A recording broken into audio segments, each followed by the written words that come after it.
All right, hi there. We are going to go over how to put an ExamView test into Moodle, which is pretty awesome. So first thing you want to do with your ExamView test is export it, and you want to export it as a Blackboard 6.0 to 7.0.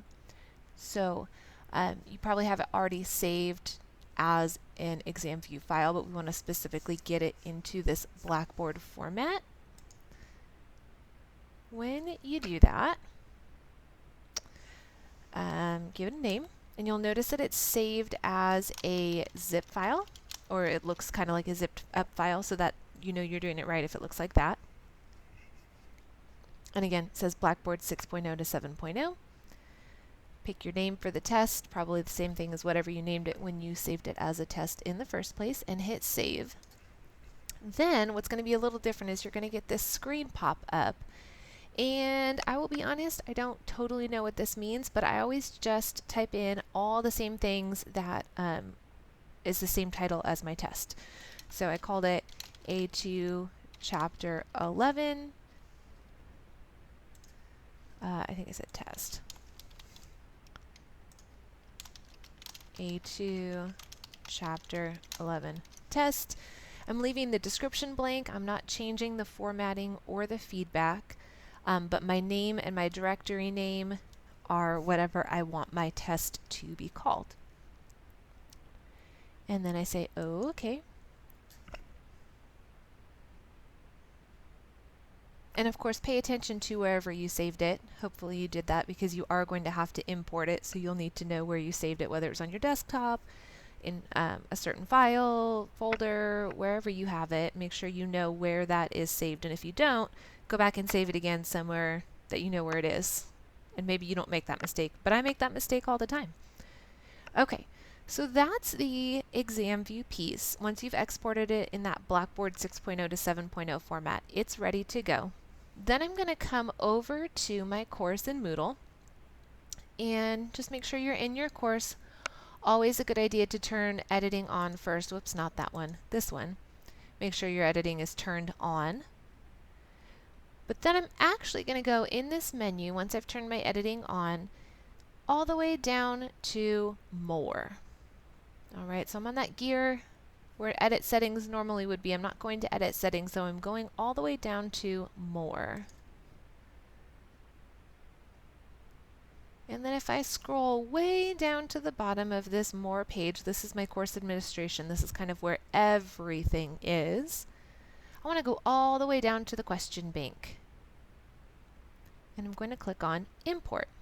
I want to put the ExamView test that I exported, I want to import it now into my Moodle class as a whole, and then I'll put it in a specific test assignment.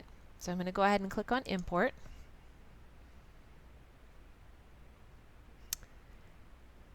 Now, this is where it gets weird, and you might watch me do it wrong because I forget every time.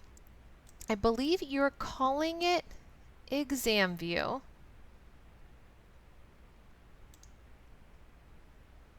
I believe, even though we exported it as Blackboard, I believe we import it as ExamView. I know it's weird, I don't know, it doesn't make sense, but it works, and that's all that really matters to me. So then I'm going to go choose my file, wherever it is that I saved it. And I have the chance to upload a file. I'm going to browse for it, or if you have it open in a folder, you can always drag and drop it in there. That's probably a better way of doing it rather than having to go search for it. But I know that mine are in tests, 2019-20 tests. And then again, I should be clicking on a zipped folder.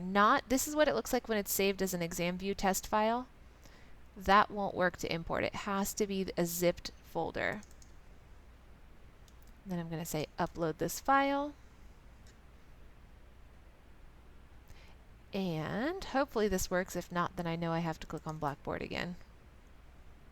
Yep, nope, I was wrong. It is Blackboard. So I click on Blackboard. You'd think this is the 11th time I've done it this year. You'd think I'd know. But Blackboard matches Blackboard. I guess it's not so weird after all. Import.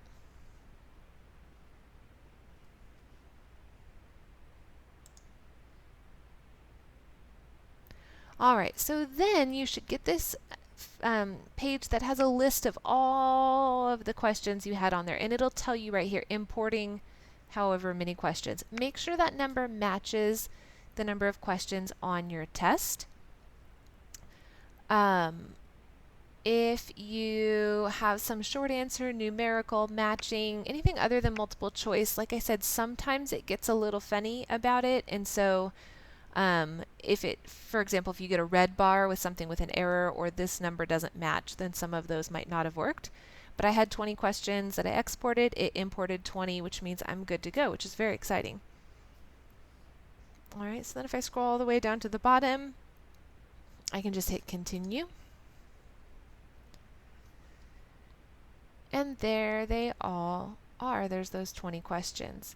Now if you notice up at the top, this has taken me to my whole question bank.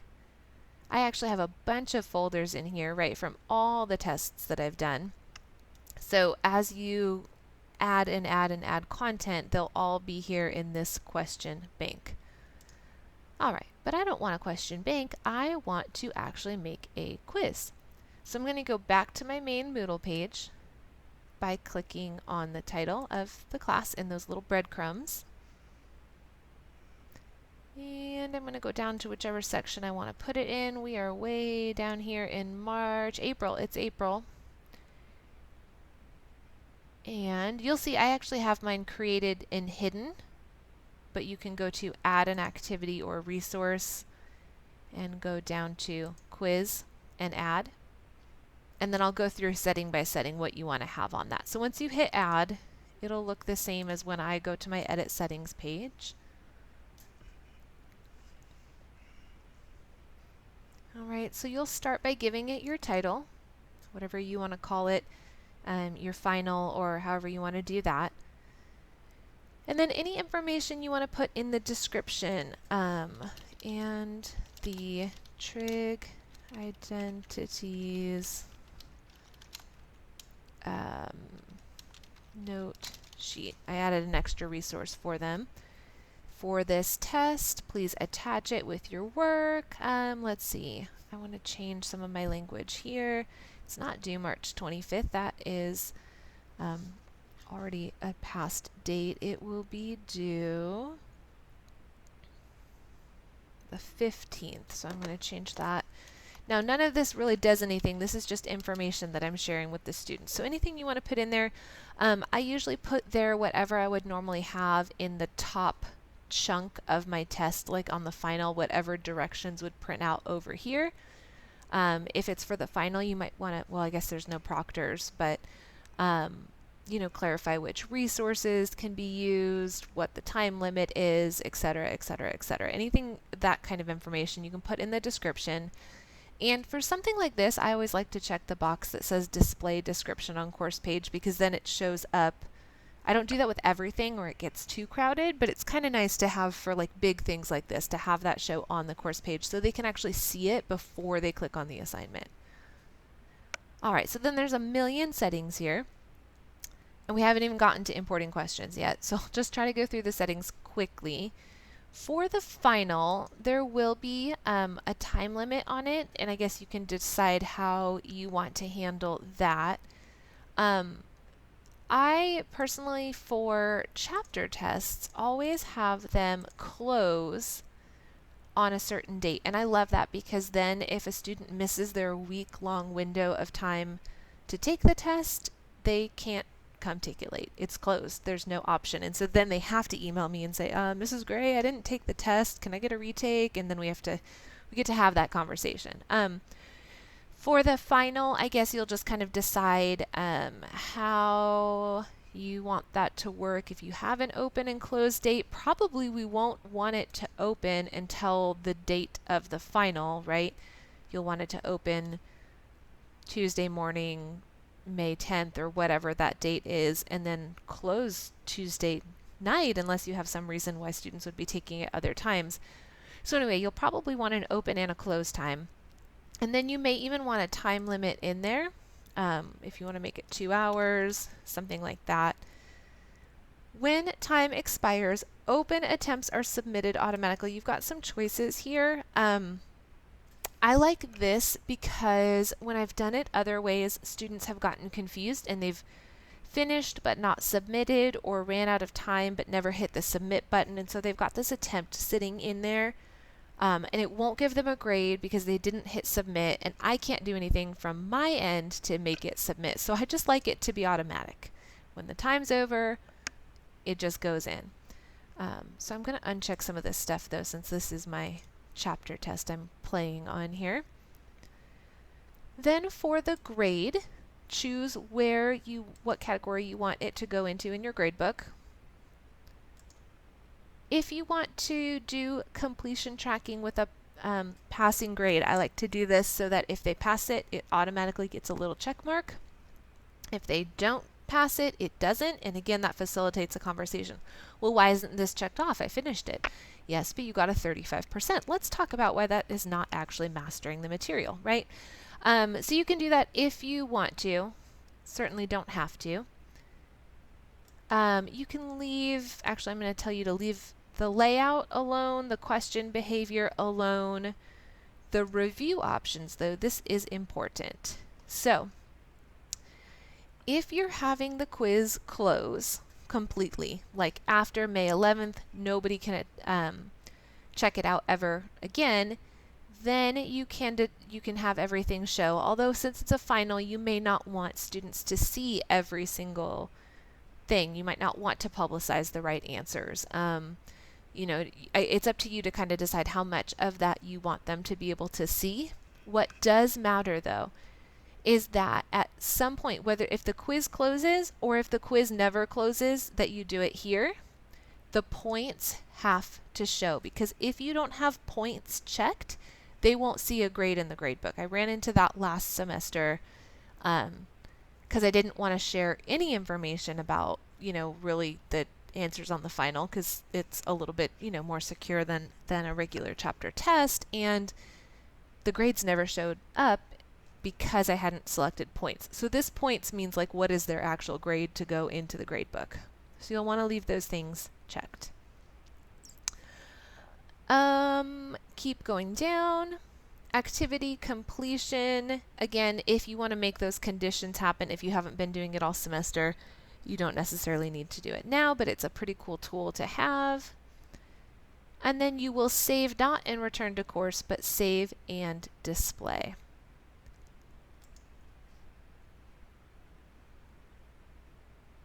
Okay. All of that was settings. That's kind of the same settings for the assignments, for labels. Like a lot of those settings kind of look the same. The way you actually do the questions in the quiz though is not edit settings, but edit quiz. So there's two separate sets. There's edit settings and there's edit quiz. And it's beyond confusing, but it is what it is. So I'm going to go to the little gear here now, and I'm going to go not edit settings, that's where I just was, but I'm going to go down to edit quiz.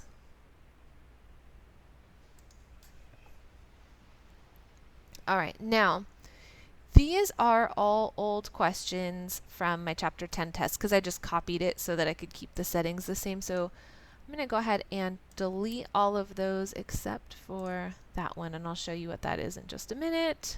Delete selected. Yes, okay, so I'm going to act as if I'm starting fresh.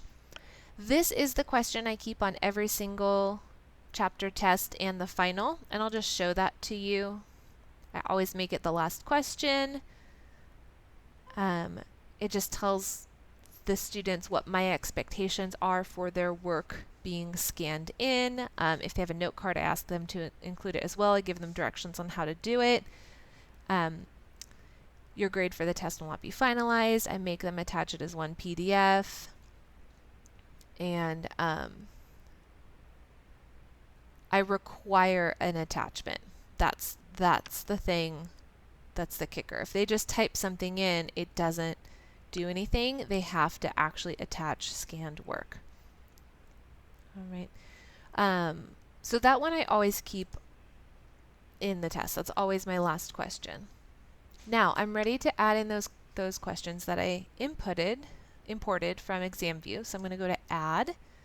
This is not a new question though. It's from a question bank, right? I've already put it into the question bank. All right, so then I want to find the right category, and this is why when we did that export, I said name everything the same as the name of the test. Now I can find exactly the name of the test. I'm going to go ahead and select all of them, add them to the quiz. Now you can decide how you want to add in your page breaks. Maybe you want to put in 1 at a time, 5 at a time. That is under Edit Settings. That was one of the things you can change, or you can do it manually here, anywhere you want to add a page break. I'm going to click Repaginate because my default is 5. Again, you can change it to 1, to 3. You could do it in your settings, or you can do it here. And then, oops, I actually need my scanned work submission to be the very last one. But now it's all messed up. It's got 4 and 2. I'm just going to hit Repaginate again. And there we go. So now it's got 5, 5, 5, 5, and 1. That's how I want it to look. Okay. That's it. I'm going to make sure my maximum grade is 100. I can make it be 10, I can make it be 50, it could be anything I want. Personally, I like all my tests to be worth 100. Then that passing grade of 60 is pretty straightforward. It will just automatically calculate how much each question is worth based on your total grade. If you want to weight things heavier, you can always adjust and say, oh, this is a short answer question, not a multiple choice. I'm going to make that one worth 10 points. And then I usually make the scanned work submission worth 0, so I don't have to hand write any points in for that. I like to go and spot check them and make sure that students are submitting their work. But I don't want it to have to be worth a point because that will hold up their grade. It will think that it's waiting for me to grade an essay question when I'd really rather that they see their score sooner rather than later. Alright, so once you have all of that, you hit save, and that's your test. And so now if you want to check it out, you can go back up, click on the title of the test up here in the breadcrumbs. You can preview it. And you can see what it looks like. And if you're previewing it and you're like, oh gosh, I don't want that to say that, there's edit question right next to every single one. And so you can go through and make the change you need to change right away when you see it in your preview. Okay, I hope that helps. We can certainly get into more about the types of questions and the other kinds of things you can do, but if you're just pulling it straight out of ExamView, that is the process. Good luck!